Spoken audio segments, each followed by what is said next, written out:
our channel. I'm Vic. I'm Nick. And we are NV Board Gaming. And today we're going to take a look at Warsaw, City of Ruins.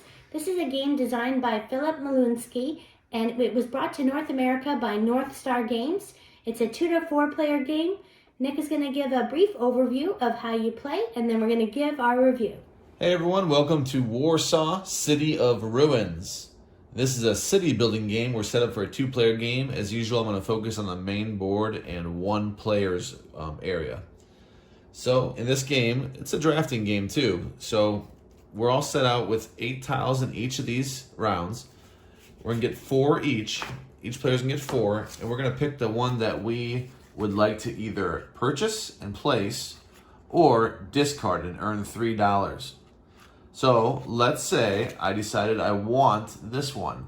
Both players start with 6 coins here. I can spend 2 coins right there to get this residential area. So what we're doing is we're trying to score every round. And in this little cheat sheet, we're gonna get victory points for the greens that are adjacent to the reds, the residential. They all have names, but we're just gonna go on by colors right here to make it easier. Each purple, there's a VP listed in every purple. Yellows are residential or commercial. They're going to give you coins. The blues are going to give you coins as well, but you don't want them adjacent to the reds. These little bus stops here are 2 victory points if I have at least 2 of them and they aren't adjacent. And then there's milestones and public buildings that will give you coins and or victory points. So we're going to do these scoring 6 times, and that's going to help us determine who wins the game. So we both start with the starter area, and it doesn't matter because there's 4 of them, so they're all the same. So you just go ahead and put that in the middle, and you can build around it. You can build adjacent to it, but you cannot build diagonal like that. It has to at least share a side with another tile. So I spent $2, and then I can place that, and these 3 here go over to my opponent, and they're going to deliver me 3.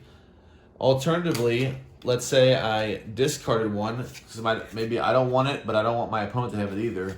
Here's one of those purples that just gives you straight away. It gives you a victory point when you have it and scoring. So I will discard this. Instead of paying $3, I will get $3, and this is going to go away, and I will give my opponent these 2. So we're just going to keep doing that until our 4 turns are done. Then we'll do the scoring.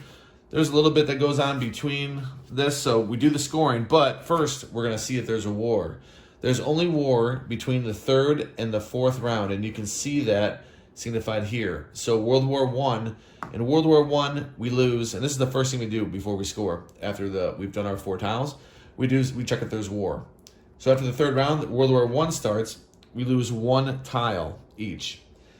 After the next round, 1 more, so World War II starts, and we lose 2 tiles each. So be aware of that. That's the first thing you're going to do if you're in those end of those years.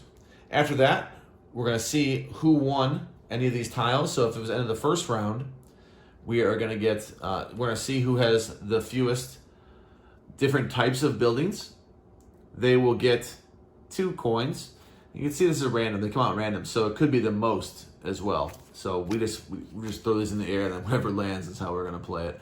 So in this case, it was fewest types of buildings, meaning the colors. So the fewest, the least diverse gets 2 coins. They're going to also take this tile because they're going to get that 2 coins every turn if it's in their city. So I could place this. So at the end of every round, I know I'm going to get 2 coins at least. And there's different ones for different milestones. So we're going to see who gets the milestones here. Then we're going to add up victory points. So we're going to move along this track. So we're going to keep doing that. The buildings are going to get better and better and more expensive. So there's 6 and yeah, different things going on. You're going to get different abilities here. Different things. It's a city building game, you know how those work if you've played enough. There's Suburbia and things like that. Quadropolis. So you can see a few of these tiles here. There's the bus stops that I was talking about. So you're going for different adjacencies. You're just basically looking at the scoring here and really building around this scoring.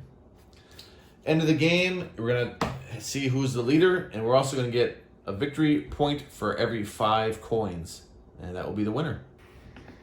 Hey, welcome back for our review. Before we get into the review, I want to add one quick thing to my little instruction. You can overbuild in this game, so that's pretty cool. You just pay the difference between what was under the tile and what you're going to place. So then you get a discount, essentially. I didn't mention the overbuild, but it is a neat feature to this game. I do enjoy that. Yeah. So as far as scores, for this one, it's an even 7. So I'll explain why it's not more, why it's not less. So what I like about the game, it's easy. It's fairly easy to teach. It's your actions are nice, they're smooth. You do your 4 things. You can decide either you play it or you don't. You get your money. Very simple. I like that. It plays pretty good. So it's gonna get a solid 7. Why doesn't it get more? It's dry. It's a little boring. For my taste, I feel like it's a little dry. I don't find too much interest coming like oozing out of this game. I feel like it's replaceable. There are better city building games out there. So it's a 7. It's an okay. I wouldn't recommend buying it myself, but I'm curious to see what this one thinks. I scored it higher. I gave it an 8-1. Okay. I liked it. I enjoy the drafting part and having to think, if I give this guy a tile, is he gonna discard it? Is he gonna play it? What's he doing? And I'll look over at his city as I'm building mine, and then I might discard something because I see that I don't want this guy to have it. Same. So I don't want it. Yeah. I enjoy that. I like that part. That's the best part to me, is that part. I like the drafting, and I enjoy the bonuses. I don't like the war. I don't like having to lose my tiles. It feels so... It really hurts. God, y'all. I guess nobody likes war, but I really don't like war. And, but I like the art. I think it's kind of cute. It is dry, though. I will say I agree with Nick. It's not the sexiest, but maybe, I like dry stuff. Maybe I enjoy a little bit boring things sometimes. Yeah, I can go for a dry Euro, but yeah, I don't know. It doesn't have to be that colorful or like that glittery, but it's simple. And the scoring is pretty straightforward. There's a nice reference card, and if you know me, I just love reference cards. I like to have a quick, easy way of knowing how to score something, so I appreciate that. And I like the little bonuses that change that you can acquire. So overall, I give the game a high score, and I think that if you're looking for a simple city building game that you can appeal to really anybody with, give it a shot or buy it. I recommend it. Let us know in the comment section below what city building game you enjoy playing. Like our channel and do subscribe. We publish multiple videos a week, and we would love to have you as a subscriber. Thanks. Have a good one. Bye, guys.